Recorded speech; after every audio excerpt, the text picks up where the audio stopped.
udah. Lanjut, nanti kalau tanya tentang penetrameter tahu ya.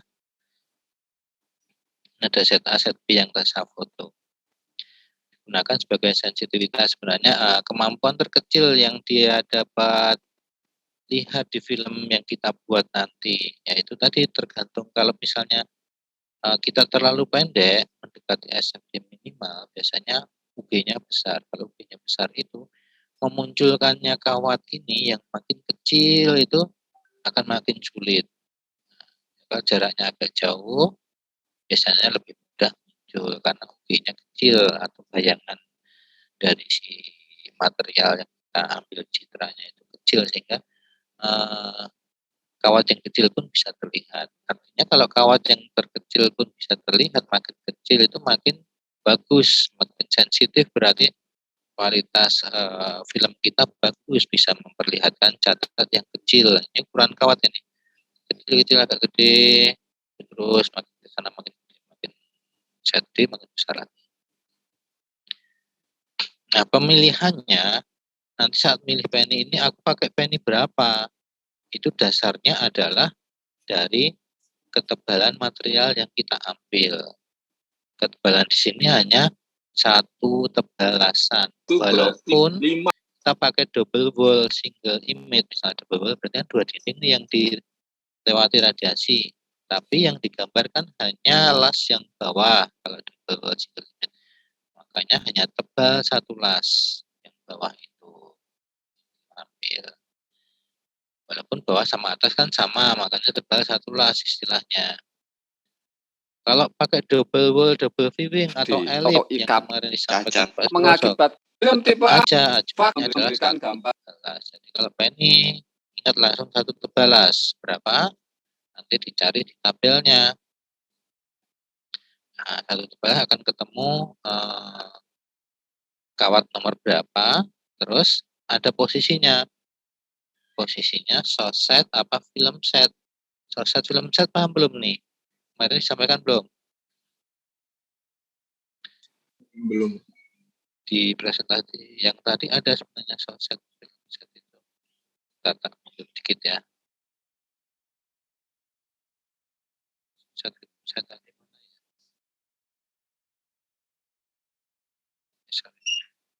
Ini atau gini aja nanti ada source set itu kalau penny-nya naruhnya di sini atau dia langsung ke sumber, sisi sumber namanya source set, sisi sumber. Film set kalau penny-nya naruhnya di sisi film juga gitu ya. Kalau source set ya di sini sisi sumber yang menghadap ke sumber langsung, film set ya di sini. Sama ini, set ini, film set ini. Nah, itu saat kita nembak, mungkin nggak kita pakai source set. Kalau memungkinkan, secara aturan juga standarnya ada benar, ya udah pakai source set yang memudahkan. Tapi kalau dari source set nggak bisa, harus film set. Contohnya apa yang harus film set, nggak bisa source set. Ya kalau pipanya udah terinstal sepanjang berapa kilometer, diameternya di atas 3 in tadi, 3,5 in, mau nggak mau nembaknya adalah kontak kan, nggak bisa sumber di dalam. Nah itu bisa mau nggak mau si penny naruhnya adalah di posisi film. Ya. Kalau elip masih bisa di set, tapi kalau udah panjang pipanya besar itu berarti mau nggak mau namanya film set. Dan kalau film set nanti secara standar harus dikasih tambahan huruf F di penny sini, ya, kasih huruf F sehingga saat nembak bayangan huruf F ini masuk di citra film radiografi. Oke, nih ada source film set itu di sini ya. Ini adanya di asma. Jadi nanti satu tebalnya berapa masuknya? Ini ada yang di tabel itu ada yang milih ya, ini inci aja ya. Misalnya ringnya ini 0,25 sampai 0,375 inci, maka dicari sisi sumber apa sisi film kita setupnya. Pakainya kawat ya, kanan. Kalau sisi sumber berarti pakai misalnya antara ini berarti pakainya kawatnya adalah Nike-nya nomor 6, sini nomor 5.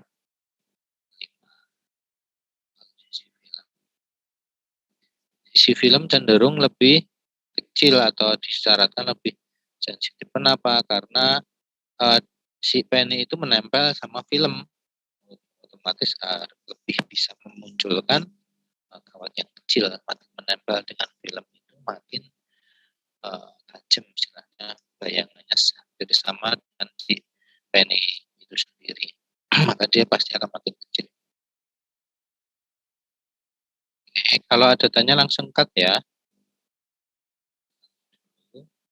Nah, dari sini tadi misalnya ketemu kawat nomor berapa, misalnya nomor 6 misalnya ya, terus dicari di tabel penny nomor 6 di mana. Oh, di sini nomor 6. Berarti aku pakainya set A harus bisa memunculkan kawat nomor 6. Tapi di set B ada.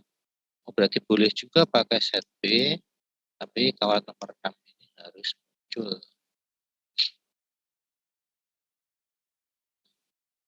Paham? Kalau di set A, berarti nanti di gambar radiografi muncul berapa kawat. Kan terlihat tadi kawatnya ada 6 masing-masing ya. Di set A seperti ini.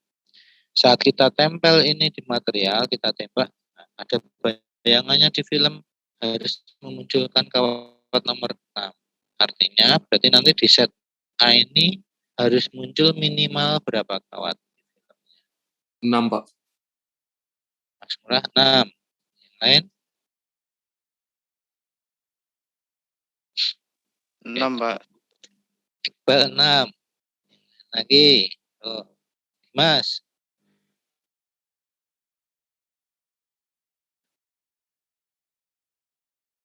Farid.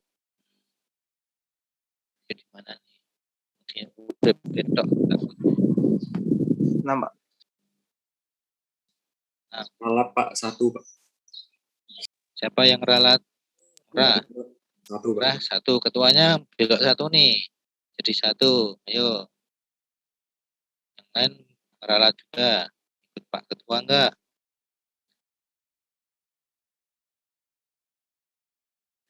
Gifari? Ilham? Gifari? Gifari? Nanti resiko sendiri ya kalau misalnya hanya mengaktifkan itu terus tinggal nanti saat praktik kesulitan. Ini sebenarnya kalau Pak Tas ini kalau tak panggil ini berapa kali muncul tak tanda ini. Oh ini hanya yang lain. Jadi tinggal pergi. Dava berapa coba? 2, Pak. Dava 2. Ada 2. Dan 6 ada 1. Oke. Udahlah, jadi kamu lihat diameter kawatnya. Ini kawat nomor 6, diameter kawatnya ukurannya berapa nih? 0,25. 0,25. Kalau yang kawat nomor 5, diameternya 20. makin kecil ya. Makin kecil ke sana makin kecil ya. Syarat kamu adalah nomor 6 harus muncul. Ya, berarti minimal kawat 6 ini harus muncul. Kalau kawat 6 harus muncul, kawat 5 ini kalau nggak muncul boleh nggak? Boleh, Pak. Boleh. Ini nggak muncul boleh. Karena ini makin kecil itu makin sulit munculnya. Ya kan? Nggak muncul boleh. Tetap menit asal ini muncul. Tapi kalau muncul, jadi kalau hanya kawat 6 berarti hanya 1 kawat muncul minimal ya. Tapi kalau nanti muncul 2 kawat berarti yang muncul nomor berapa? Nomor 6 dan nomor 5. Pasti urutannya gitu kan. Kamu lihat orang gendut sama orang kurus, yang kurus belum tentu kelihatan. Tapi kalau bisa melihat yang kurus dari jarak yang sama, jarak yang jauh, yang kurus tentu berarti lebih sensitif mata kita. Yang kurus pun terlihat. Syaratnya yang gendut pada Berarti kalau terlihat 2 itu lebih bagus. Berarti film kita lebih sensitif sampai dari ketebalan ini nanti ada hitungannya berapa sensitivitas film kita dari diameter kawat ini dibagi materialnya kali 100%. Nah itulah nilai sensitivitas film kita. Kecil ya bagus, tapi yang penting secara standar syaratnya adalah sekarang kalau nomor set B kawat nomor 6 harus muncul, berarti berapa kawat yang harus muncul saat citra itu terbentuk film. Nomor 6 harus kelihatan. Kalau nomor 6 kelihatan berarti di film itu nanti ada berapa kawat? 6, Pak. Berapa? 6. 5, Pak. Nah, ada lagi yang lain? Nah, aduh, bentar ya. Ada orang keras tak pause. Bentar.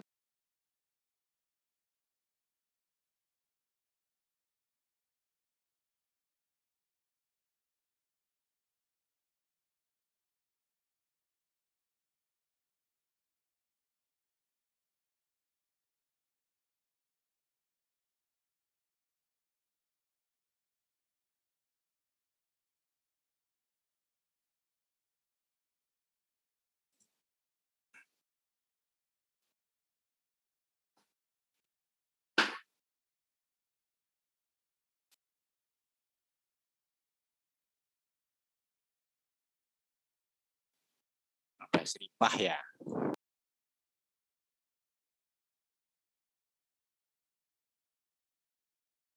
Terus ke Prof. Saya ono pengumuman no masjid loh. Iya, makanya biar sing terus ke Profesor Mulyadi. Oh iya Pak, Oh, belum Mulyadi. terusin. Iya benar. Wis rampung kok masjidnya. Ya Nir, teruskan Nir. Pak Prof lanjutin dulu. Serodo supaya iki. Oke, saya lanjutkan ya sedikit tambahan dari saya bahwa penentuan penetrameter ini kalau tadi disampaikan Pak Tasih kawat nomor 6, aku yang enggak tahu kawat nomor 6 harus muncul, berarti yang lainnya ini kan semakin tebal ini ya, yang set B ini Anda lihat. Kebetulan mau saya enggak kelihatan, jadinya pokoknya yang set B semakin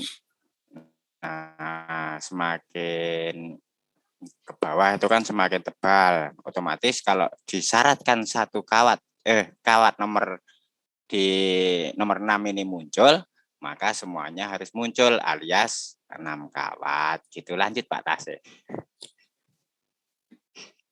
Lanjut saya iki saya dawa aku lho.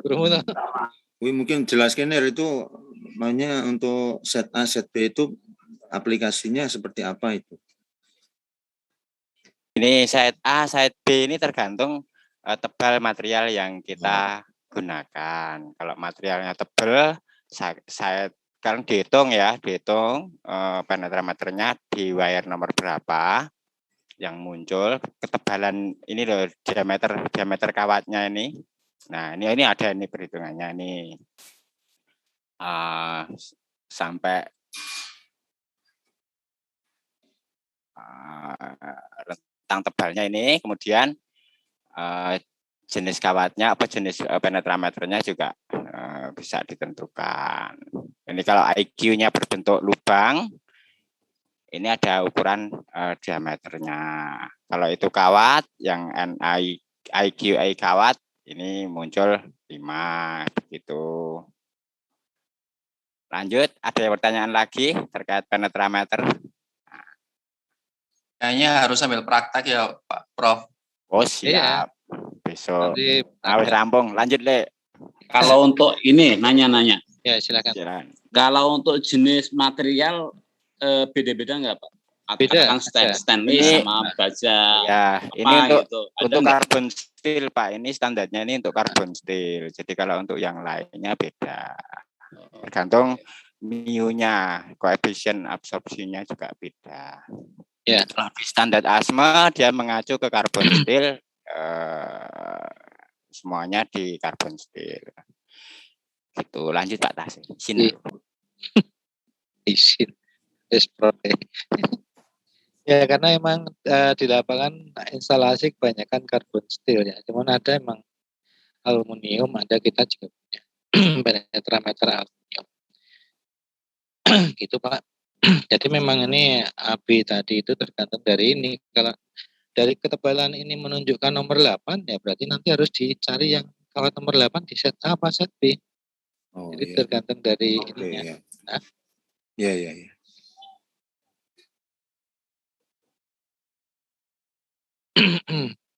Oke, yang reguler nggak dananya? Yang lubang ada contohnya nggak Pak? Yang penny lubang. Lubang contoh. aku nggak moto sih. Oh ya. Ini dewe nggak. Cuman ono piro kan ya, cuman belum sempat tak foto. Ya. Nanti saat praktek boleh diskusi.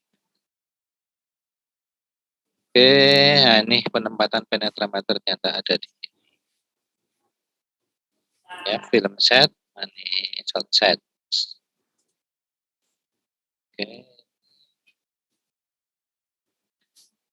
Nah, kalau SWSI pada pipa ini contohnya ya, ini otomatis kalau seperti ini pipanya pasti besar, kita bisa masuk di dalam, bisa menaruh sumber di dalam. Ini taruh di luar, film di dalam ini juga tetap, artinya kita bisa masuk akses pipa ini. Kalau pipa instalasi panjang tadi, saya bilang nggak akan mungkin kita naruh film di sini, makanya dia pasti kontak filmnya di seberang.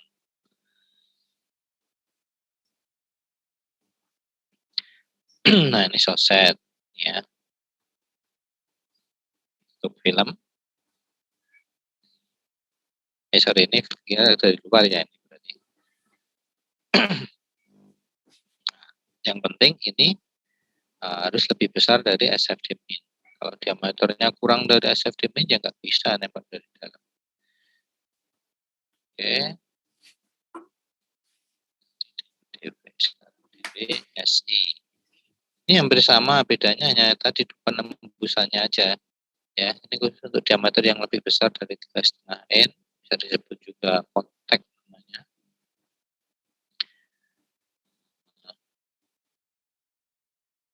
Definisinya jelas ya.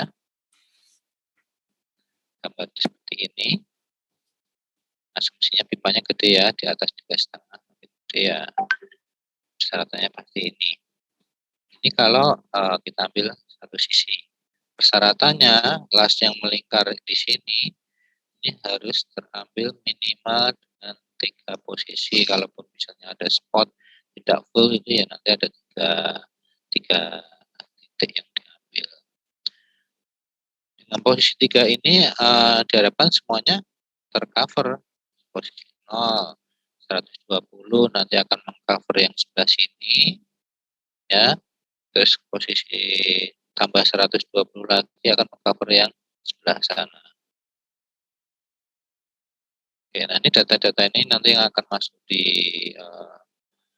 reportnya ya, outsetnya berapa, insetnya berapa. Ini kalau yang luarnya adalah outset plus reinforcement-nya misalnya. Ada reinforcement ditambahin posisi sumber di atasnya. Film di bawah otomatis penny-nya akan di film set kalau seperti ini. Jadi kalau kontak lihat tabelnya jangan di soset, pasti di film set tabel tadi. Oke. Ada tanya ya? Izin bertanya Pak. Oke, apa? Kan sebenarnya ini kalau misalkan kita mau kayak ngukur pipa gas gitu kan panjang tuh Pak. Nah itu terus itu filmnya gimana Pak? Ditaruhnya di mana ditempel? Kalau gimana kalau nembak? Kalau nembak misalkan pipa gas gitu ya Pak. Itu ntar filmnya ditaruh di mananya ya Pak? Ya kan kalau film gas yang Pak yang udah terinstall ya kan panjang kan, kita nggak mungkin masuk. Atau kita bisa masuk, panjang itu artinya diameter besar apa seberapa? Memungkinkan kalau nggak mungkin masuk itu loh Pak. Kalau nggak mungkin masuk, makanya aku bilang tadi, kalau pipa yang sudah terinstall, kita nggak bisa masuk dalam artian atau diameternya tidak memungkinkan untuk masuk, tapi di atas 3,5, berarti kan harus kontak kan, harus kontak, filmnya taruh di seberangnya, di bawahnya. Kalau di sini naruh sumbernya ya di seberangnya. Berapapun kamu naruh sumber terserah, tapi nanti yang penting harus dikasih namanya identifikasi ya, dikasih identifikasi. Misalnya di posisi ini berarti titik nolnya. Nanti artinya kalau misalnya tercakup dengan 3 film, berarti nanti 01, 12, 3 film. Tapi kalau ini enggak cukup 3 film ya diatur sesuai berapa film itu tadi, 01, 12, 23, 34 dan seterusnya. Kenapa harus gitu? Karena nanti saat ketemu cacat itu di posisi berapa? 12K, 23K, 34K, sehingga akan tertelusur. Di pipa itu pun dikasih tanda 01 ke sana. Berarti sama seperti nelusurin cacat itu Pak ya? Iya. Gitu. Ya, jadi kan nanti kalau sudah pulang, udah proses, ketemu cacat, kalau nggak ada identifikasinya, di posisi mana ya kan kita nggak tahu ya. Kalau di areanya kita kasih tanda minimal ada nolnya ke arah mana, terus 1, 2, 3-nya dikasih tanda. Tapi untuk menentukan titik itu kan sebelumnya berarti sudah ada menemukan apa ya, ciri-ciri atau apa gitu ya, tempat itu terjadi cacat ya. Kalau data cacatnya, kalau cacatnya kan kita nggak tahu Pak, cacatnya di dalam lasan ya. Cacatnya kan di dalam lasan, kita hanya misalnya di titik misalnya John 10, titik 10 ya adalah lingkar. Titik 10 itu kita kasih tulisan John 10, 0 ke kanan misalnya 6 film ya berarti 01, 12 terus sampai ke 50 ya. Sampai ke film ke-6 kan. Nah, nanti film itu setelah ke-6 film kita proses, ketemu cacat di 50 berarti otomatis kita nyarinya gampang, di posisi ini ada cacatnya. Jadi kalau misalnya reject dan harus di repair, yang di repair ya di area sini. Iya. Oke. Tanya Pak Tasih. Iya Pak. Cacat yang terdeteksi oleh sumber radiasi itu yang dekat dengan sumber radiasi atau yang dekat dengan film, Pak? Dekat dengan film. Dekat dengan film.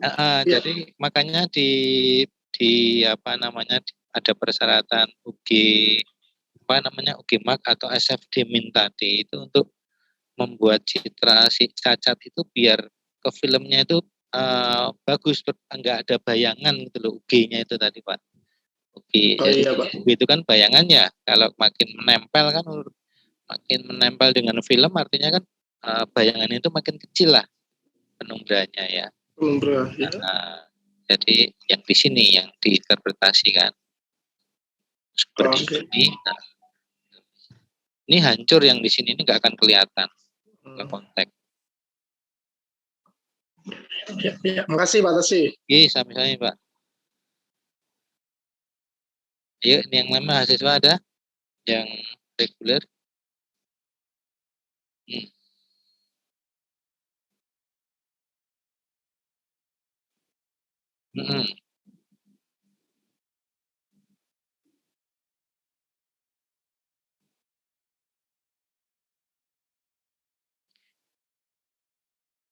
Kalau untuk mengetahui mana cacatnya kan setelah kita tembak.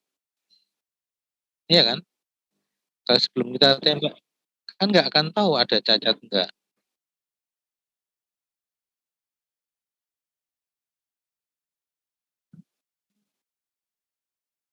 Belum tentu, makanya kita tugasnya inspeksi itu mencari kondisi pipa itu masih bagus apa enggak. Kan tugasnya kan nanti gitu ya, radiografi mengambil citranya, nanti level 2-nya menganalisa ada cacat enggak. Kalau ada, cacatnya masih masuk toleransi enggak, istilahnya gitu. Kalau udah melebihi batas toleransi sesuai standar 8 ya harus di repair apa gimana, nanti tindak lanjutnya terserah yang punya instalasinya. Tapi Bersyarat kalau udah lebih dari standar yang ditentukan ukurannya, ya persyaratnya harus reject statusnya. Reject itu berarti harus repair. Kita laporkan ke pemilik instalasinya atau ownernya. Itu Mas. Pak Jadi izin tanya Pak, ya, kita nanti di lapangan itu ngecek hasil lasnya aja apa pipanya juga Pak? kalau terkait ini standar radiografi yang kita pakai ini atau pelajaran ini adalah kita mengecek lasan, karena di ASMA itu kan memang lasan yang dicek ya. Cacatnya juga tentang cacat lasan di ASMA 8. Tapi walaupun perkembangan sampai saat ini ada kalau pakai yang advance itu bukan hanya di lasan, tapi di profilnya, di pipanya, ketebalan pipanya sudah menipis berapa itu. Nanti udah pakai DR kalau itu Mas. Kalau pakai film ini ngukurnya ya walaupun bisa secara citra, cuman ngukur ketebalannya agak susah. Nanti saat ada di DR nanti ada itu nanti penjelasan semester 6. Jadi nggak hanya cacat, memang seluruhnya ada trouble pun juga kadang perlu radiografi. Seperti kemarin Pak Praptana itu menyelesaikan trouble di mana itu di Pertamina Duri itu karena trouble nggak tahu nih mana valve yang tertutup, karena tebel harus pakai betatron, kita tembak betatron. Itu juga radiografi juga, hanya mengetahui di dalamnya mana yang rusak, komponen yang nggak sesuai mana, ternyata ada komponen yang patah di dalam. Itu juga radiografi juga, cuma memang tujuannya beda. Yang sekarang kita pelajari ini adalah khusus untuk lasan, karena memang pipa-pipa itu memang banyak sekali lasan, mengaitkannya dengan las. Oke. Izin bertanya Pak. Oh ya. Gimana?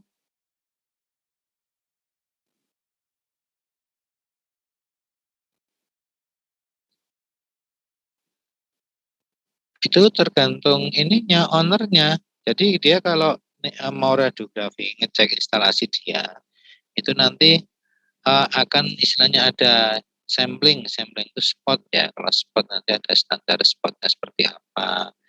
Misalnya vessel, kita spot saja. Spot itu seperti apa, nanti ada ketentuannya. Kalau spot itu minimal titik-titik mana yang diambil, itu ada. Tapi kalau dia mintanya full ya semuanya kita ambil.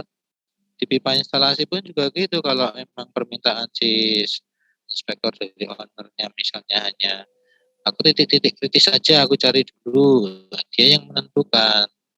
Jadi engineer dia gitu ya, berdasarkan bedanya, suhunya, lokasinya, mungkin yang diperkirakan akan terjadi cacat, ya itu yang mereka minta dicek. Pak Tasih, izin bertanya. Mohon maaf ini saya benar-benar ingin tahu gitu ya. Kalau nanti jawab pertanyaan saya lucu ya. Ini kalau misalnya kita pengen tahu kayak pipa dari Pulau Jawa ke Bali misalnya gitu ya, yang cukup panjang, pipa untuk Pertamina gitu. Nah kalau ini tadi kan saya memahaminya untuk mengetahui adanya kerusakan-kerusakan entah itu secara struktur atau crack atau apalah bahasanya, J. Nah, kalau untuk mengetahui di mana letak kebocoran itu bisa nggak Pak, dalam arti apa ya kita harus ngecek sepanjang pipa dari Jawa ke Bali atau mungkin kalau malah dari Jawa ke Kalimantan itu kan luar biasa. Nah, itu seperti apa Pak tekniknya Pak? Mohon maaf kalau Pak. Ini Pak Prof lebih tahu ini.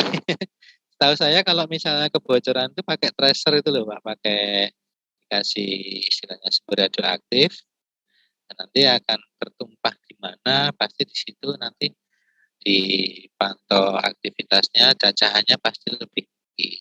Itu tracer itu yang sudah melakukan itu Pak Air ya, Pak siapa namanya Sugiarto, Mas Bayu. Pakai tracer ya kalau untuk mencari kebocoran itu Pak. Itu Pak Agung. Jadi Bukan pakai pakai radiografi ya Pak ya? Bukan, jadi Oh, tracer siap. dulu. Tapi nanti setelah di tracer bisa misalnya di pipa itu misalnya terbungkus, terinsolasi ya, misalnya perlu insolasi kan harus dibongkar. Titiknya yang mana yang bocor kan bocor besar apa kecil, nah, mungkin kalau secara visual kelihatan ya langsung, tapi kalau nggak kelihatan bisa radiografi juga. Setelah ketemu ya tapi titiknya. Oh gini kali Pak ya. Secara umum di tracer dulu, nanti kalau kita ketemu titiknya, detailnya baru di radiografi. Titiknya gitu. mana yang bocornya, Iya, kondisi mana. Artinya tahapannya tracer dulu Pak ya? Iya, tracer dulu Pak. Kalau ada nggak tahapan sebelum tracer gitu? Kan tadi sebelum radiografi itu tracer dulu. Ada nggak tahapan sebelum tracer itu? Setahu saya nggak ada informasi kan, pasti informasi palingnya debit si mana mulai berkurang di mana pasti gitu ya. Titik-titik itu kan ada ukuran debit mungkin ya di pipeline itu kan. Misalnya di misal Bali, Jawa Bali atau mana gitu kan ada mungkin ada titik-titik tertentu yang bisa mengetahui debit itu berkurang. Oh di sini udah berkurang banyak misalnya, berarti tracernya ya ringnya dari mana sampai ke titik yang berkurang itu.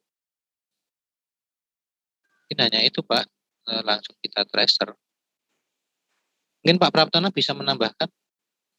Ya, pengalaman beliau kan. Mungkin bukan debit ya debit itu kan kecepatan. Tapi kalau yang diukur biasanya dianu itu loss pressure, tekanan. Jadi tekanannya berkurang. Nah, berkurang dari ya memang jauh semakin panjang pipanya itu tekanannya memang berkurang. Bunyi enggak ini? Bunyi toh? Bunyi. Tekanannya berkurang otomatis dihitung itu kan pakai stress analysis itu di kilometer sekian itu harusnya tekanannya 5.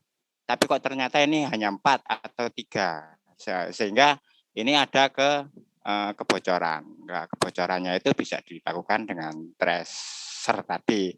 Dan biasanya tracer ini digunakan untuk pipa-pipa yang tidak kelihatan atau terbungkus isolasi. Jadinya nggak kelihatan, kalau bocor itu nggak kelihatan. Seperti pipa-pipa uap itu kan ada isolasi panasnya. Sehingga kalau ada bocor itu tidak kelihatan dari luar. Secara visual tidak kelihatan. Sehingga metode tracer itu digunakan. Gitu Pak Agung. Roger. Ya, barangkali saya nambah sedikit. Monggo Pak Zainal. Ya, jadi kalau di Pertamina itu berapa kilo itu memang ada daily checking ya oleh operator. Dia akan mengawasi mulai dari tekanan, ya di situ lengkap ya. Jadi dari fluida, norma-norma fluidanya itu lengkap. Dan kemudian itu dikombin dengan data-data manajemen. Makanya nanti di pelajaran di STTN ini ada namanya RBI, Risk Based Inspection. Itu sebagai data pendukung manajerial ya. Jadi laporan rutin dari daily operator itu akan melaporkan, itu dari kontrol panel juga akan kelihatan ya. Jadi di Rawulu itu ada itu akan kelihatan. Oh ini kok anomali, ini terjadi anomali lah, baru nanti akan di-checking lebih jauh. Itu tambahnya barangkali ya. Jadi kalau sudah yakin terjadi itu baru dia minta untuk dilakukan checking itu. Jadi tracer tidak melulu yang di bawah. Itu yang kasus di Tangerang itu pipanya di atas. Pipanya di atas tetap minta dilakukan tracer. Terus yang kemarin yang di petrokimia itu rencana minta tracer karena dia operasi pabrik pupuk urea itu ya. Cuman kitanya yang nggak siap untuk menghasilkan zat radioaktifnya. Karena masih gonjang-ganjing itu reaktor di Serpongnya nggak sanggup. Ya itu barangkali tambahannya. Nggih, matur Terima kasih. Matur nggih, Mas Agung. J. Nah, gini Pak Taseh, saya mau bercerita tentang kondisi di kantor saya gitu ya. Di kantor saya itu ada sistem VAC yang masuk ke lab-lab, itu ada beberapa titik yang tekanannya harapannya itu kan dia disembur oleh air dengan AC dan kemudian sedotannya itu exhaust gitu ya. Itu ada beberapa titik yang tidak mampu tekanannya tidak memenuhi syarat gitu. Kan tekanannya harus pada tekanan tertentu gitu ya. Sehingga kondisinya itu masih balance kadang-kadang. Padahal kan kalau di lab radioaktif itu di lorong dengan di lab itu harus lebih negatif di lab. Jadi tidak ada kemungkinan potensi udara itu keluar ke lorong sehingga malah tersebar kemana-mana. Artinya di lab itu lebih negatif dibandingkan di lorong. Nah, artinya ada kemungkinan pipa-pipa saluran atau ductingnya itu mungkin bocor di titik-titik tertentu. Nah, kalau kondisi seperti itu bisa nggak dilakukan pengujian dengan tracing atau nanti kalau sudah ketemu dengan menggunakan apa tadi namanya? Kalau materialnya bukan logam bisa nggak Pak itu Pak dengan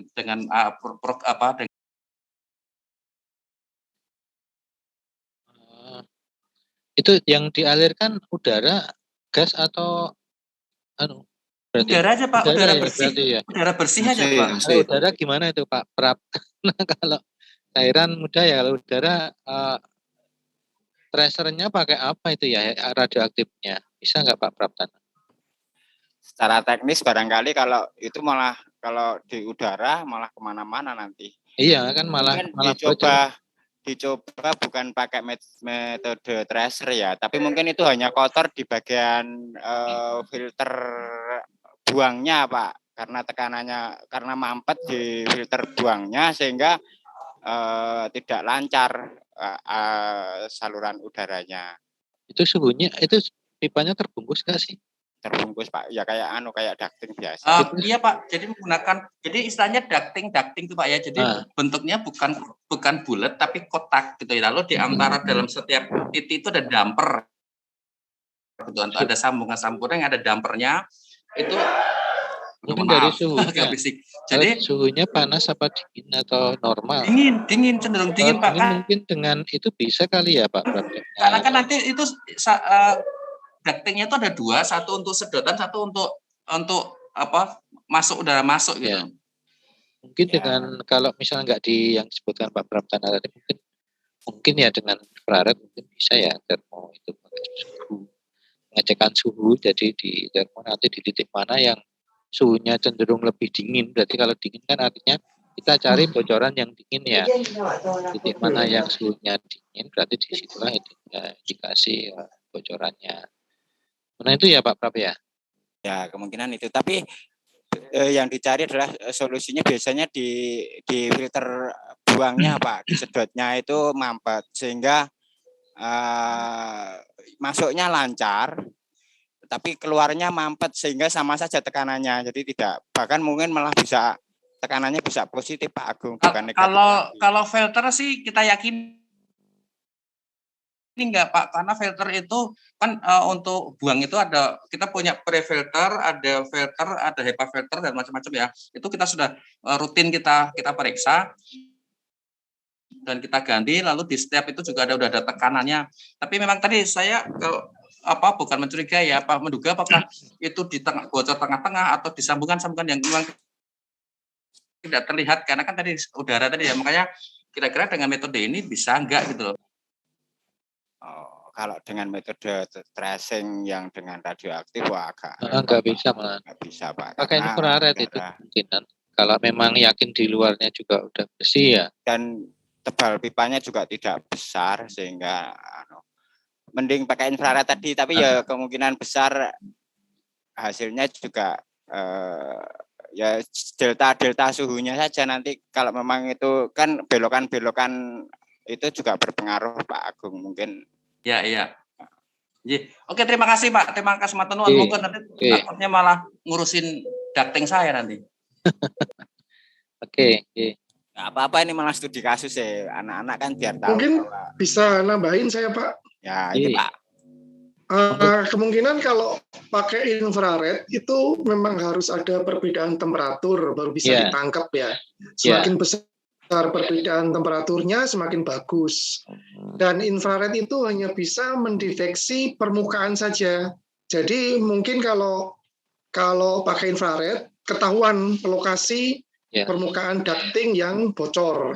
Cuma untuk itu harus dibongkar kalau ductingnya itu diisolasi ya.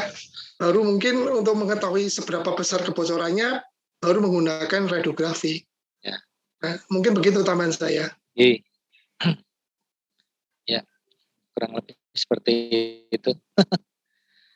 Bisa dicoba nanti pas praktek malah neng Serpong. Itu nggih, Pak Agung.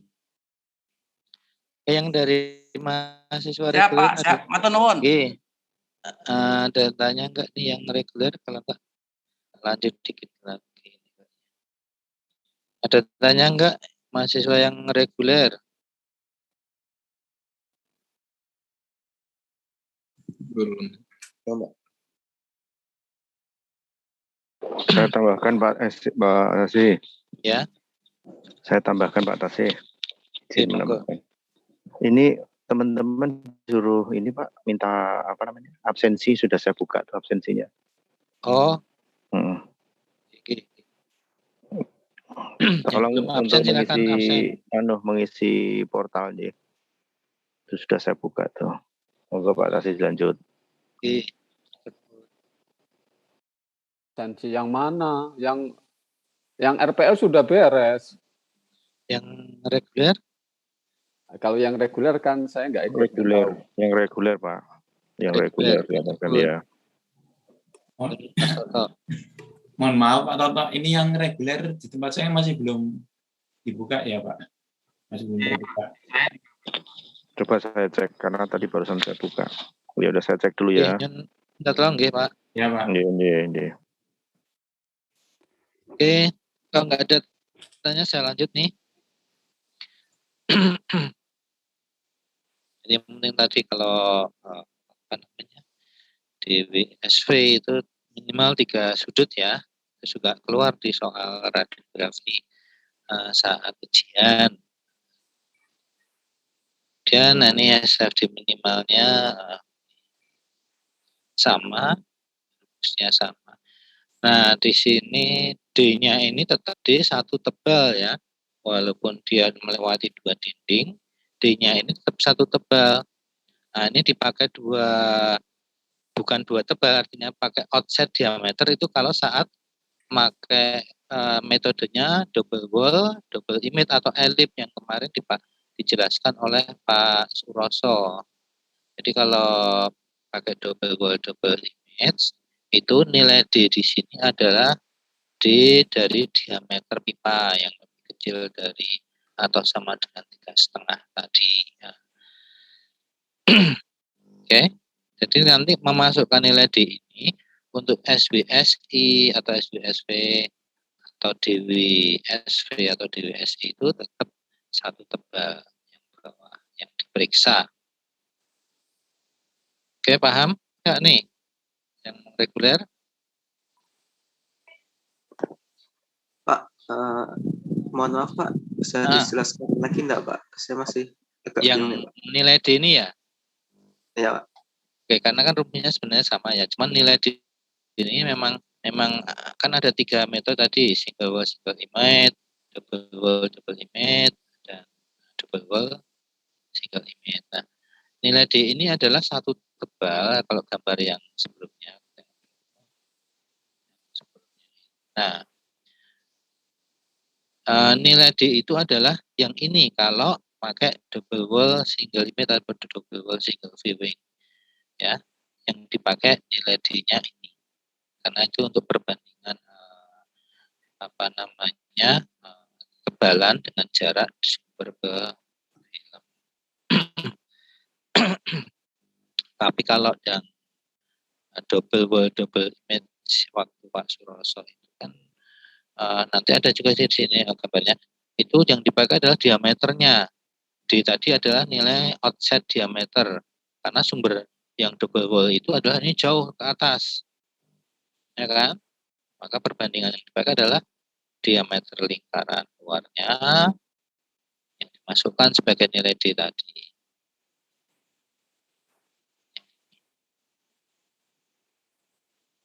Karena perbandingannya diameter dengan jaraknya nanti.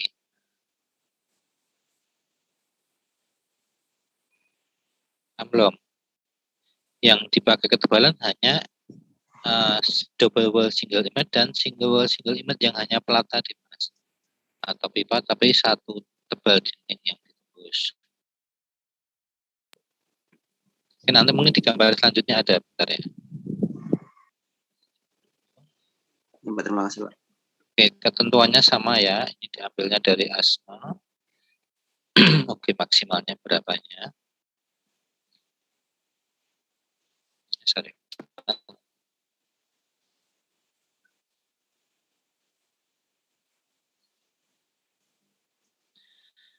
Waktu penyinarannya juga sama. Ya, sama. Sama. Di teori sudah dapat belum sampai sini ya? Sudah kali ya. Ini enggak ada masalah ya untuk pengukuran waktunya ya. Safety yang dipakai, kita nanti ngeset berapa, kurvanya nanti di tabel berapa, exposure-nya dapatnya berapa dari lognya, dibagi ampere kalau X-ray, kalau gamma ya exposure-nya yang dari tabel dapat berapa dibagi aktivitas saat itu. Karena iridium kan meluruh terus ya, jadi nanti dihitung aktivitas awal berapa, aktivitas saat itu berapa dengan TA0 pangkat lambda T itu. Sudah dapat kan kalau untuk pengukuran waktu keseluruhan?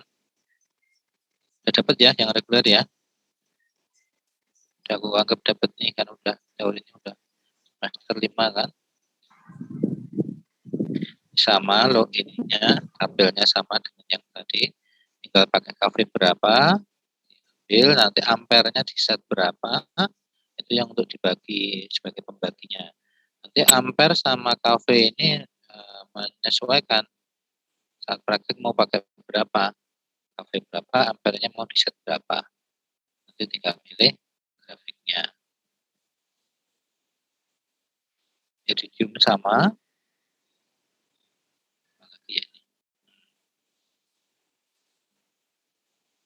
Nah, penny-nya ya, film set pasti ya, kalau double wall single image pasti film set. Seperti tadi kalau panjang ya itu dia posisinya film set pasti.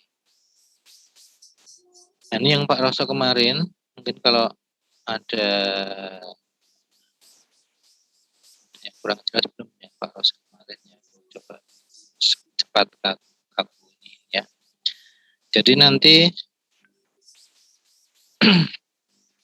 settingnya adalah kita bisanya tahunya hanya SFD tegak. Yang kita informasinya itu hanya SFD tegak ya. SFD di mana sumber kita posisikan tegak lurus, itu jaraknya berapa, kita bisa ngukur. Nah, SFD elipsnya ini dihitung ke Pitagoras. Yang digunakan untuk pencarian waktu SFD aktualnya adalah SFD yang elip, karena udah kita geser. Kalau tadi kontak atau plat itu SFD-nya hanya tegak aja karena dia hanya tegak lurus. Tapi kalau kemarin yang untuk di WSW yang sudah dijelaskan Pak Roso, mungkin dia karena ada pergeseran, maka yang dipakai SFD aktualnya adalah SFD yang elip. Nah, untuk elip ini yang harus diperhatikan itu posisi pemasangan penetrameternya harus diperhatikan. Kalau gesernya misalnya ini arah ke belakang ya, nanti penny-nya, penetrameter tadi kan ada tulisannya 1A, 1B. Nah, itu harus diposisikan di yang menjauh dari sumber. Dia posisinya harus di depan sini. Kenapa? Kalau dia posisi 1A, 1B-nya ditaruh di posisi yang mendekat sumber atau di belakang, dan nanti bayangannya akan masuk ke kelas yang bawah. Ya, kalau itu masuk kelas, filmnya reshoot. Itu yang suka terjadi saat ujian. Gesernya salah atau geser sumbernya salah. Atau secara praktek yang bergeser adalah materialnya. Maju berarti posisinya harus di depan sini tulisannya. Sehingga bayangan 1A itu di luar dari bayangan kelas yang kita ambil. Kelas ini kan kelas atas masuk ke sini, kelas bawah di sini. Nah, yang A ini akan ke depan, akan tergambar di depan. Tapi kalau 1A 1B taruh ke belakang, dia akan kena, bisa masuk ke sini, nabrak lasan, nanti itu akan reshoot. Yang ini perlu dilanjut nggak? Yang ini kemarin Pak Ros sudah reguler terutama. Yang reguler dulu. Gimana?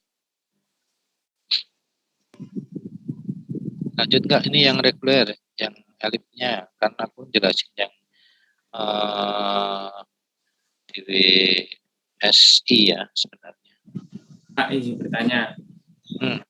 Berarti untuk PNI tadi itu bertolak belakang sama sumber radiasinya, Pak. Berarti kalau sumber radiasinya ada di belakang, dari belakang, PNI-nya harus berada di depan gitu, Pak. Menghadap ke depan, ada di depan ya. Karena penletakan PNI itu kan harus menyeberang las ini ya, kawatnya. Kawatnya itu harus menyeberang las. Cuman kan ada tulisan tadi 1A, 1B itu kan di atas ya posisinya. Oh iya. Itu harus diposisikan di sebelah atasnya dari kalau misalnya kita kan sebelah atas. Tapi kalau ini ke sana, sumbernya di sini, berarti ya PNI-nya harus ke sana tulisannya. Ya. Identifikasi pun harus di sebelah sini.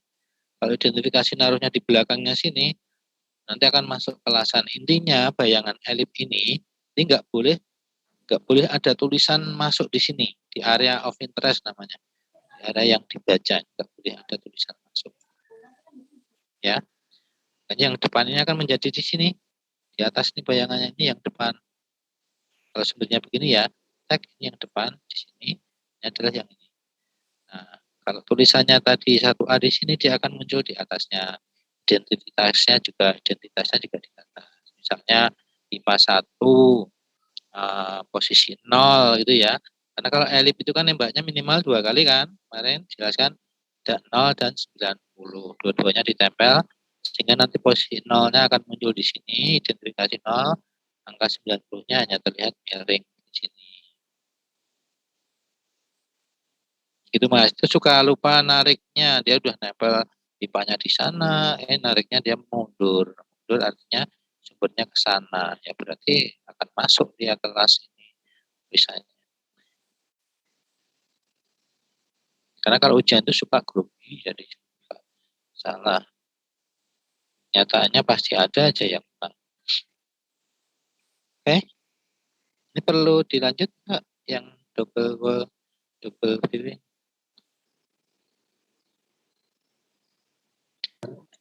Ini masih ada Pak Zainal nggak ya? Atau Pak Toto, ini ada untuk praktikum yang regulernya bisa offline nggak? Nanti Pak Tasih, kalau yang teman-teman online itu reguler, nanti saya rapat dulu ya Pak. Nanti saya informasikan lebih lanjut. Tapi sepertinya praktikum ini akan dilaksanakan setelah UTS. Tapi nanti lihat perkembangan dulu karena manajemennya harus nanti kita rapatkan dulu, nanti saya rapat dengan forum pimpinan. Itu Pak, nanti yang ini nyusul aja yang reguler. Tapi kalau mau di bawah layar ya asal hati-hati ya rapopo, saya rakeno. Dan saya rakeno ditabrak. Biasanya namanya skill itu susah kalau hanya ya kalau nggak praktek kan ini. Kalau mau, saya tidak menyuruh tapi juga tidak menyarankan, tapi kalau mau ya off the record gitu dulu gimana mau. Paling nggak kalau mengadakan tiganya mensyaratkan genus nanti. Sama satu lagi, ternyata ini yang teman-teman reguler yang buka link absen harus Pak Tasih. Bisa lihat ini pengajarnya Pak Ismail, Pak Rosso, Pak Tasih, saya nggak bisa buka. Pak Heru, Pak Pak Toto Dudit. bukannya masuk ke sini? Saya dimasukkan ke RPL, Pak. RPL sudah dibuka Pak Jainal. Oh, yang ini aja berarti minta di WA-in ke Pak Ismail ya? Saya nggak bisa buka, iya. Oke, yang RPL. Oke, di motor nuwun.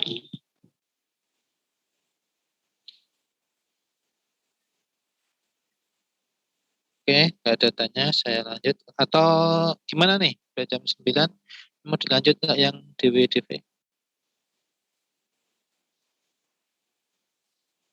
Atau mau ada yang nanya aja yang terkait kemarin yang sudah dijelaskan?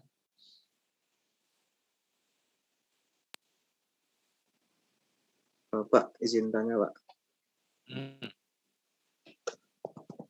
Pak, mungkin untuk sekarang yang tadi telepon Bawi tanya, Pak, itu kan harus berseberangan tau Pak itu, Pak, antara sumber radiasi dan filmnya, Pak. Nah itu misalnya nih, Pak, dia itu kayak berseberangannya itu nggak terlalu pas gitu, Pak, kayak ada sedikit miring atau gimana gitu, Pak. Nah itu nanti itu akan berpengaruh ke kualitas inspeksinya atau bagaimana, Pak? Kalau memang nanti di lokasinya itu sulit ya, memang untuk misalnya bisa tapi posisinya agak sempurna, tapi selama bisa dielipkan ya nggak apa-apa dielipkan. Yang penting penempatan penny-nya masih bisa terlihat. Penny-nya yang tadi tulisan ASTM itu ya sebentar ada. Ya di sini. Nah, yang penting tulisan ASTM sampai nomor 16 tuh ini harus terlihat sama identitasnya terlihat. Dan sebenarnya nggak harus di sini juga kalau identitas, tapi kalau kawat memang harus diseberangkan di sini. Tapi kalau identitas misalnya posisi ke sana nggak bisa nih, posisi film aja nggak bisa. Film yang hitam ini kita turunkan ke kanan.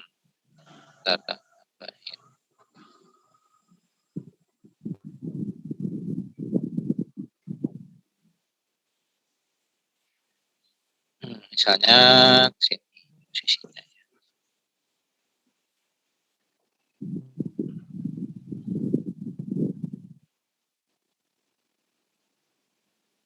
Nah, bisa alternatif film itu seperti ini. Lagi. Nah, bisa alternatif filmnya itu yang seperti ini. Nanti identitasnya di sampingnya, identitasnya. Terus pakai DP ditaruh di film. Bisa. Tapi kawat tetap harus di sini. Karena kawat ini adalah pengukur sensitivitasnya ya, memenuhi atau enggaknya nanti film itu diterima atau tidak. Jadi gitu Mas, yang penting ASTM bisa terlihat tuh, terus identitasnya bisa di mana, harus di sini. Oh, berarti yang penting itu kayak ASTM sama itunya, Pak. Jadi masih bagaimanapun kondisinya, kalau misalnya kayak ASTM sama kawat itu berarti masih bisa diterima berarti ya, Pak. Ini kawat masih bisa ditaruh di sini ya, posisinya ya. Kawat sama 0 kan nggak masalah, misalnya ini 0, sama kawat kan perlu pendek ya. Kalau identitas mungkin harus di atasnya misalnya. Kalau ketutup pipa di sini nggak bisa nih ketutupan, kalau identitas atau di bawah juga nggak bisa. Ya identitasnya nyamping aja, identitasnya jenis berapa, tanggal atau apa, perusahaan apa itu boleh nyamping. Itu Mas. Oh ya Pak. Oh berarti identitas itu nggak harus sesuai kayak gini ya Pak. Berarti nggak harus di pipanya. Kalau identitasnya ya. Tapi kalau marker lokasi sama pipa sama kawat harus di sini. Marker lokasi itu 090 kalau elip ya. Harus di sini. Ya, Pak, terima kasih Pak. Pak izin bertanya, berarti setiap pengecekan pengelasan itu apapun tekniknya, DWDI, DWSW itu selalu ada penny ya Pak? Pasti ditempel penny di... Iya. Iya. Iya, di aturan harus gitu, sesuai ASMA 5. Harus ada. Dan penny-nya harus sesuai dengan tebal yang dicek ya, seperti tadi. Harus. Kecuali kalau emang pemeriksaannya bukan pemeriksaan las, kayak thickness, ya, thickness istilahnya. Atau meriksa suatu kondisi di dalamnya ada komponen apa yang enggak bagus tadi, yang rusak. Tapi kalau selama pengecekan las itu harus. Oke? Baik, Pak. Oke ya. Ini kemarin sudah dijelaskan Pak Roso kan? Hah? Sudah? Sudah ya? Sudah, Pak. Sudah. Sudah belum? Sudah? Sudah. Sudah, Pak. Ada tanya ya? Kalau ada yang ragu boleh silakan. Pokoknya sekilas saja nih, 1/5 SFD tegak kali 2 lebar las. Lebar lasnya tahu kan? Lebar dari pengelasan itu. Terus rumusnya sama. Nah, terus yang beda ya hanya yang ini tadi. Apa namanya?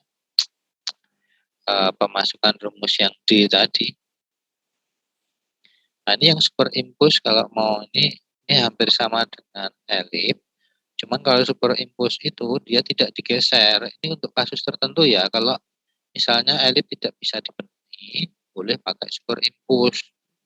Misalnya jepit benar di posisi pipanya yang memang udah kecil, nggak bisa dielipkan dari posisi penaruhan sumbernya. Iridiumnya mau di mana dimiringkan ketutupan pipa yang lain misalnya, atau konstruksi yang lain, ya udah superimpose saja. Kalau superimpose, kalau untuk full penyinaran atau semuanya diperiksa, dia harus 3 titik, 3 penyinaran, sudutnya 60 derajat antara satu dengan yang lain. Jadi misalnya ini 0 nih, ke kanan 60. Jadi 0 ini menggambarkan las yang di sini atas sama yang bawah. Di posisi tertumpuk ya gambarnya. Kemudian nanti 60 ke kanan. Sinar, nanti dia akan gambarkan posisi sini sama yang sini.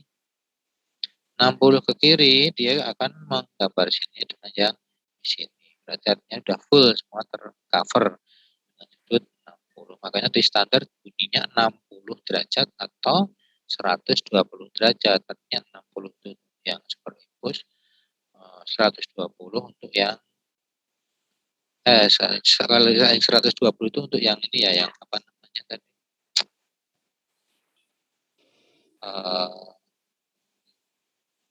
yang kontak ya tadi 120 juga. Jadi ada kemiripan. Kalaupun 120 juga sama, dia akan mengambilkan 3 titik yang sama. Terus 120 nanti di sini 120 berarti yang sini.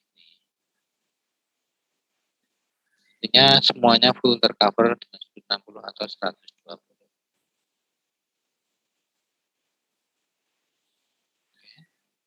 Sorry, cepet banget. Yang lainnya sama, ya. Yang lainnya sama.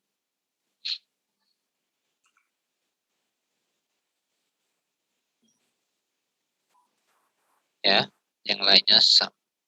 Ada tanya lagi? Mbak. Ya.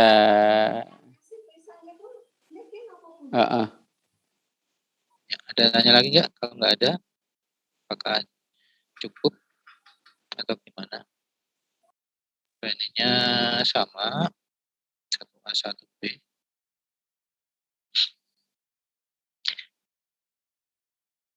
Oke, sama. Ada tanya? Tanya udah semua deh. Sama. Oke, ada yang ditanyakan mungkin? Atau ada yang masih bingung di mana? Di X-ray kita. Saya Riko Pak. Tadi kan sudah menyinggung Penny tadi ya Pak. Itu saya masih bingung pengaplikasiannya pada saat penyinaran itu bagaimana ya Pak? Diletakkan di mana atau cara kerjanya Pak? Oke, ini yang contoh satu. Ujian materi DBSI. Penny itu posisinya kan tadi di tabel ada film set, ada soft set, ya.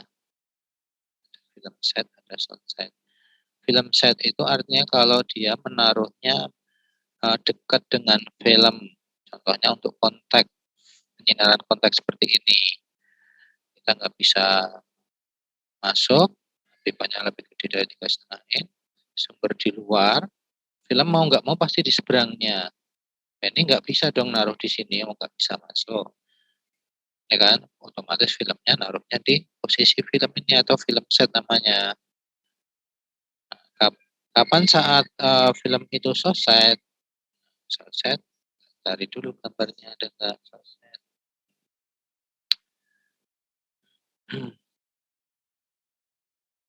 Nah, selesai itu untuk elip seperti ini. Elip itu bisa softset, bisa film set sih sebenarnya, cuman dia di standar kalau nggak salah disarankan untuk lebih ke softset. Artinya dia dekat dengan sumber, artinya nggak ada halangan dengan sumber. Yang jelas dia posisi itu antara film dan Penny itu diselingi oleh material namanya softset. Kalau film set, penetrameter ini kita taruh di bawah sini, itu namanya jadi film set, sisi film. Kalau softset sisi sumber sebutannya. Mana? Udah jelas belum?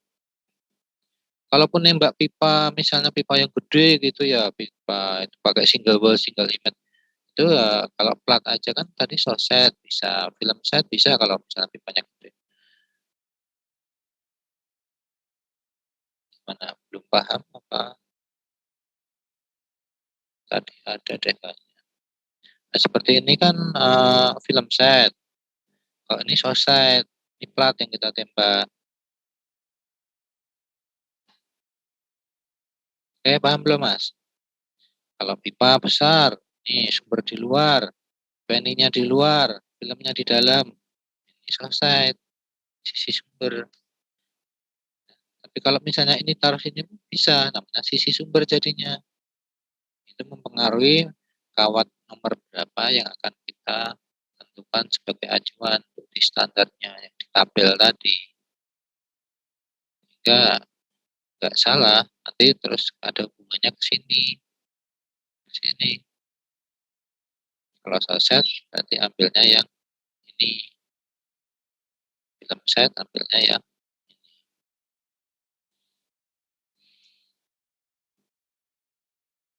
Oke, ada nanya lagi. Kemarin modul sudah dikasih Pak Suroso ya?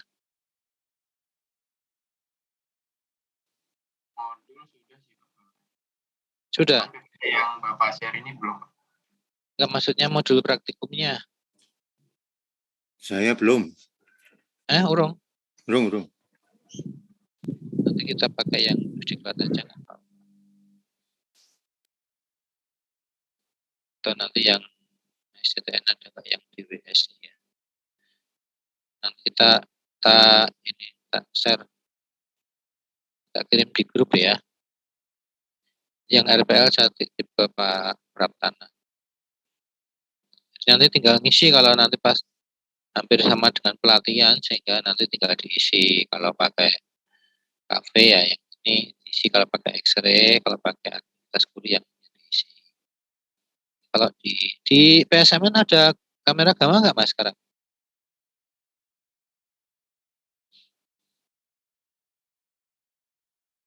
Mas Is, ada kamera gamma nggak? Belum ada ya? Belum ada kayaknya. Ntar aku tanya lagi deh. Tapi sama ini yang dipakai X-ray terus ya ujian tuh. Iya, ujian X-ray ya. Kalau gamma harus nyewa ya. Iya, di Pusdiklat yang ada.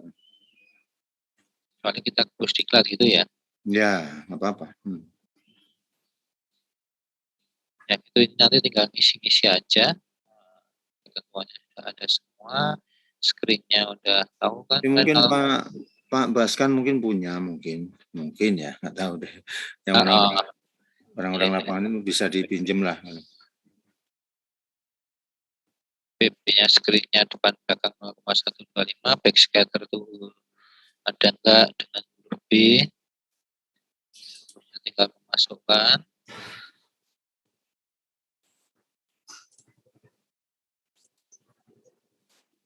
Udah, tinggal ngitung sesuai urutan aja ini. Nanti ini tak share ke Bapak. Kalau nanti ada ya, misalnya nih kesimpulannya ya, kesimpulannya sistem identifikasi nanti misalnya kelompok 1 misalnya apa ya, IPA 1 kelompok 1 atau apa ya, marker lokasinya kalau elip berarti DWDV berarti 0 atau 90 marker lokasinya. Kalau plat berarti 0, 1 atau kontak 01, 12 dan seterusnya. Kemudian ada pemenuhannya seperti apa. Kalau misalnya nanti tulisannya itu numpuk, tidak memenuhi. Marker lokasinya nggak kelihatan, lupa naruh, tidak memenuhi. Terus ada artefak nggak? Artefak tahu nggak apa artefak? Artefak tahu nggak? Yang reguler? Cacat film? Belum, Pak. Kurang tahu, Pak. Artefak itu kalau misalnya nanti, jadi ini artefak itu cacat film, tapi karena bukan bawaan, artinya setelah kita lakukan penanganan, saat penanganan kita ada kekeliruan, contohnya menarik filmnya terlalu cepat saat dari kaset, itu bisa ada tergores atau apa. Kemudian filmnya kelipet saat proses jatuh ke dasar, terus ada goresan, itu artefak. Nah, selama artefak itu mengenai di area of interest, di area baca atau di lasan, itu nanti tidak memenuhi syarat hasilnya. Tapi kalau artefak itu hanya di luar area of interest, bisa ditulis ada, tapi tetap memenuhi persyaratan karena tidak mengganggu area of interest. Ya, huruf B muncul enggak? Huruf B itu yang ditaruh di belakang film. Harusnya persyaratannya enggak boleh muncul. Kalau muncul berarti tidak memenuhi. Tapi biasanya tidak akan muncul ini selama bawahnya ada PP yang menyerap mengantisipasi hamburan. Kalau praktik itu belakangnya kita kasih PP. Dan di lapangan pun ini jarang dipakai. Biasanya hanya ujian sih. Kalaupun dipakai pun juga agak akan muncul sih di lapangan pelajaran. Kemudian sensitivitas. Ini kawat nomor berapa? Misalnya tadi kawat nomor 6 yang disyaratkan, tapi kamu sampai kawat nomor 5 bisa muncul, ya tulis kawat nomor 5. Artinya lebih sensitif kan? Berarti hasilnya misalnya dipersyaratkan nomor 6 muncul sampai nomor 5. Berarti memenuhi persyaratan. Kalau dipersyaratkan nomor 5 munculnya hanya nomor 6, berarti kebalikannya tidak memenuhi persyaratan. Kemudian densitasnya, ringnya kalau X-ray 1,8 sampai 4. Nah, di sini kamu 1,7 berarti low, enggak memenuhi. Nah, itu berarti di sini tidak memenuhi persyaratan. Dan variasi densitas kemarin sudah disampaikan? Sudah belum ya, Bapak Rosal? Dan sudah Pak dijelaskan sudah oleh ya? Pak Zainal. Oh sudah ya. Variasi densitas kan ada minusnya sekian, misalnya antara penny dan tergelap, penny dan yang paling terang, nanti plusnya berapa, plus itu berarti ke yang gelap ya. Kalau makin gelap dikurangi penny dibandingkan dengan densitas penny itu lebih dari 30, berarti nanti tidak memenuhi. greynya harus ada. Yang paling putih nanti berkurangnya harus hanya min 15%. Ada rumusnya itu kan. Udah itu cukup. Nanti saya share. Kita ketemu praktek. Kalau udah gak ada yang nanya. Izin bertanya Pak. Ya. Terkait metode posisi PNI tadi kan ada source juga ada film. Nah itu ada kelebihan dan kekurangannya nggak Pak? Gimana yang apa? Yang film set atau gimana tadi? Ulangi Mas. Nah terkait yang source dan juga yang apa tadi film ya Pak, itu tuh ada kelebihan dan kekurangannya gitu nggak Pak? Soalnya tadi saya menyimaknya tuh untuk yang plat itu kan bisa metode source dan juga metode film. Nah itu mungkin ada kelebihan dan kekurangannya gitu Pak untuk pemakaian source ataupun yang pemakaian film gitu, metode film gitu. Jadi kalau di lapangan itu nanti kadang kita dihadapkan dengan posisi yang menaruh setup materialnya atau setup kan kita ini ya biasanya ada saat ada 2 orang nanti ada yang memasang film di suatu dihadapkan oleh suatu posisi yang kita harus enaknya pasang pennya enak dari luar. Jadi biar cepat koordinasinya atau dari sisi apa namanya penandaannya menaruh filmnya misalnya enak di posisi luar misalnya vessel yang besar gitu ya ada orang yang harus pasang film di seberang di dalam istilahnya seberangan materialnya ya artinya ada orang yang nyetup di luar misalnya sumber dari luar bentar gambar yang tadi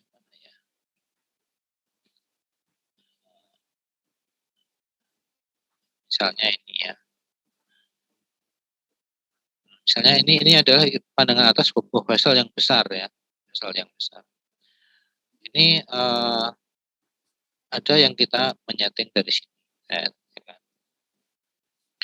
Identitasnya kan bisa dari luar nih, misalnya T0, 1, 1, 2, 2, 3 dan seterusnya. Nah, dari sisi pemasangan si penny ini kan lebih leluasa atau lebih jelas kalau kita dari luar karena apa posisi lasnya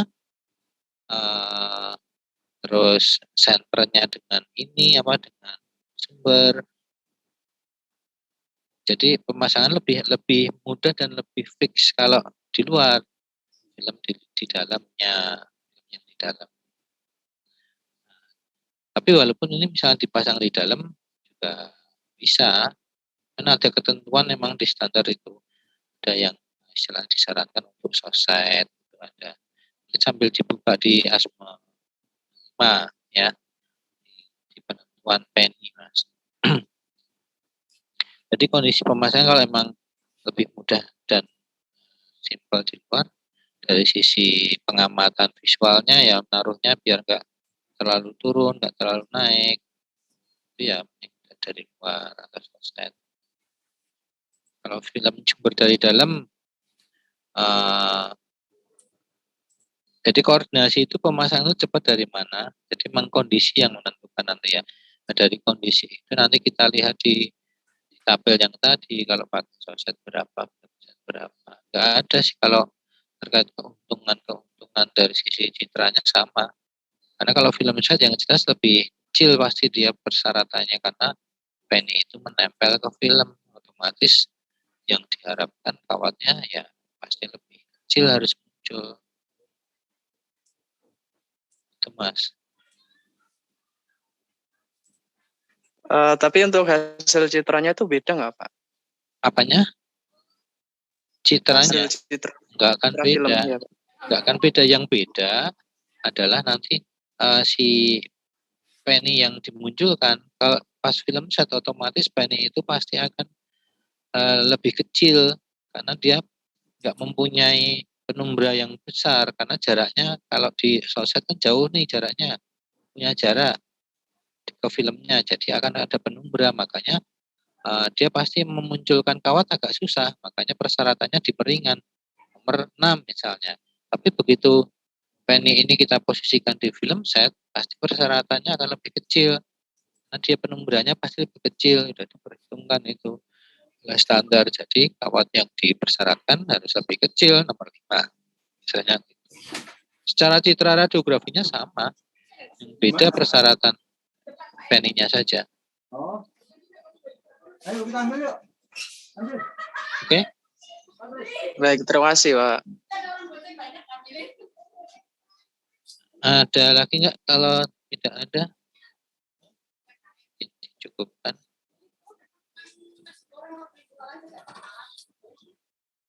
Oke, nggak ada lagi? Jangan lupa di-share nih, Pak. Oh, nggih. Batasi. Nggih. Anu, Pak, nanti saya tambah. Nggih.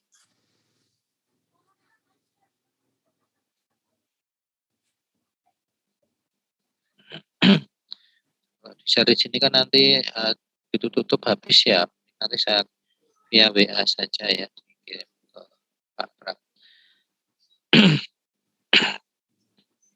Nggak ada lagi nih, Mas, yang reguler. Absennya udah bisa belum? Sudah, silahkan yang reguler melaksanakan absensinya.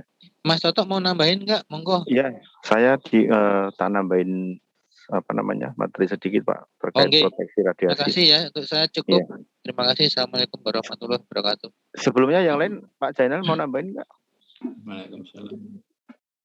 Ya tidak, saya kan hanya bagian RPL, saya mestinya ngajar yang RPL. Oke, ya udah. Tuh, Pak Jainal mau sudah yang kemarin udah ngajar di RPL nggih? Udah, oh ya udah. RPL non radiasi kemarin Mas, sekarang yang radiasi. Pak Jainal itu non radiasi saya nggak ikut.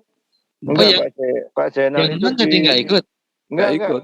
Pak Jainal. Iya, aku bingung. Pak Jainal itu di radiografi Pak, tapi RPL.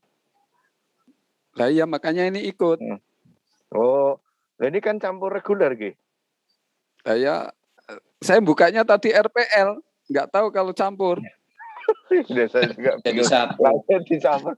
Aduh, pokoknya mohon maaf ya teman-teman semuanya ya, karena ini nyusun jadwalnya itu pokoknya dari prodi itu matangnya begini terus diserahkan ke jurusan matangnya begitu.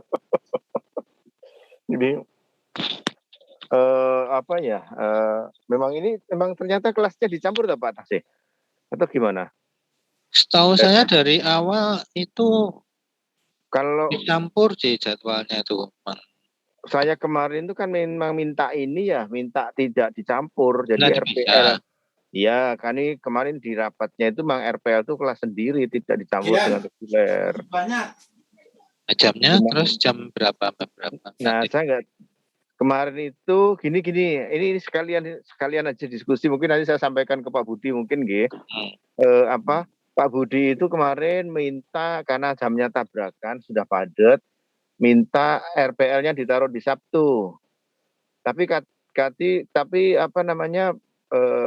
Pak Jainal keberatan seperti itu. Kemudian kemarin tuh yang Sabtu tuh non radiografi. Radiografi Pak, ini yang ada Pak Jainal itu radiografi. Iya, karena saya dapatnya yang non radiografi jadwalnya itu hari Sabtu, makanya saya kemarin ngisi. Nah ini dikembalikan ke Sabtu bagaimana supaya biar kelasnya berubah dewe-dewe gitu. Ya silahkan aja Pak Jainal. Maaf Pak, untuk yang RPL hari Sabtu udah ada itu Pak, praktikum non radiografi. Praktikum non radiografi. Non radiasi. Non radiasi sama Pak Jainal. Ya gini, ini kan RPL ini ya mohon maaf ya Bapak-bapak semua. RPL ini kan kemarin saya sudah mengajukan, nanti teman-teman RPL ini insya Allah prakteknya di Serpong, kan begitu ya, prakteknya di Serpong. Nah, saya sudah minta bikin nota dinas juga ke PLT Ketua, nah ke PSMN. Nah, nantinya perkara nanti di Serpongnya ini mau dilaksanakan kapan, monggo gitu lah. Nah, maksud saya supaya biar akademik itu juga tidak kesulitan membuat jadwal. Kita menyesuaikan aja biar aja akademik menaruh di mana gitu misalnya. Tapi kalau misalnya keberatan kemarin dari Pak Budi diubah ke yang Pak Ismail yang dinego yang Pak Ismail, gantian Pak Ismail dibawa ke Sabtu gitu. Tapi harus nego dulu teman-teman yang di grupnya Pak Ismail ini bisa apa enggak yang di grupnya non radiasi RPL seperti itu. Nah ini gimana Pak Zainal? Sekarang yang ketemu Pak Zainal nih lagi Pak Zainal Batasi. Kalau tetap dibawa Sabtu gimana? Mau enggak atau? Kemarin itu kalau nggak salah yang Sabtu itu kan jadwalnya punyaan Pak Ismail yang non radiasi. Nah, terus ini kan Jumat. Kalau digeser Jumat siang gimana? Jumat siang ada metalurgi. Ada teknik metalurgi, Pak. Oh gitu. Kemarin ya, sama Selasa ya kalau nggak salah ya. Apanya Pak? Nah itu yang RPL itu ada kosong hari Selasa. Selasa kosong. Selasa udah ada juga Pak. Enggak, juga tinggal sama-sama Jumat kelasnya berbeda kan nggak ada masalah. Iya. Kalau Jano penaknya kalau RPL itu Sabtu gitu malah menurut saya. Jadi misalnya nanti Pak Jainal dan teman-teman harus ke Serpong itu kan bisa berangkatnya Jumat Sabtu gitu. Ya terus di sana siapa yang meminjami alat? Lihat dengan PSMN misalnya koordinasi sesekali dosen di STN harus ke Serpong kan bisa diatur. Dibalik aja mahasiswanya ke Jogja gitu. Iya. 50-50 kemarin Mas sudah deal. Ya, oh gitu. Lah monggo. 30-70. 30-70 banyak yang ke Serpong 70-nya. Bukan, yang Serpong kepengen ke Jogja. Kita yang 30 ke Serpongnya. 50-50 tapi 30-70. Tapi mungkin bisa juga mungkin Pak, kalau untuk RPL, untuk praktikumnya dijadikan satu di hari Sabtu gitu. Iya. Kan bisa berturutan ya mungkin ya. Tapi ya tergantung teman-teman setuju apa enggak gitu Pak. Kalau menurut saya lebih enak untuk praktikum hari Sabtu semua. Jadi sekalian keluar rumah gitu loh. Betul. Itu tadi ide saya begitu maksud saya. Ini Pak Toto, izin tak tanya ke anak-anak dulu. Nih anak-anak ini Jumat ini kalau siang kosong enggak? Monggo. Jadi ada terpisah antara RPL dengan non RPL ini. Si anak-anak kosong enggak siang? Izin menjawab. Untuk siang tuh ada matkul mekatronik ya Pak. Sampai jam mekatronik Pak. Setelah itu ada pendidikan Pancasila sampai sore jadinya Pak. Kalau yang ada waktu agak bisa dimasukin hari apa? Senin Pak. Iya Senin mungkin Pak. Itu cuma satu matkul. Senin hanya satu mata kuliah. Iya Pak. Berarti misalnya yang reguler dipindah Senin bisa. Enggak, misalnya yang RPL Sabtu semuanya juga enggak apa-apa Pak. Jadi yang non radiasi sama radiografi digabung pada hari yang sama. Perurutan itu juga nggak apa-apa. Gabung aja ya NDT-nya. Nah, langsung gitu. NDT gitulah nilainya langsung 2 itu. Iya, NDT Pak. Ya udah gitu.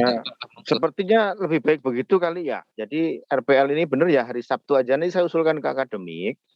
Jadi monggo pembagian nanti Serpong STN mau 30-70 mau 50-50 monggo itu nanti diatur teman-teman gitu nggih. Malah bagus Sabtu aja kita kelompokkan baik radiasi maupun non radiasi jadikan satu kok. Mangkat bareng ngono ae. Gimana Pak Tasih, Pak Jena, setuju? Ya setuju aja, cuman yang Serpong itu minta surat dari Kaprodi untuk ke Jogja. Itu sudah kemecer itu SPPD-nya banyak. Iya, itu. Kuliah lagi teori jadi tadi gampang tadi. Lo kan cukup praktikum sekali di STN. Iya, buruan praktek ya. Nanti saya buatkan, jangan khawatir.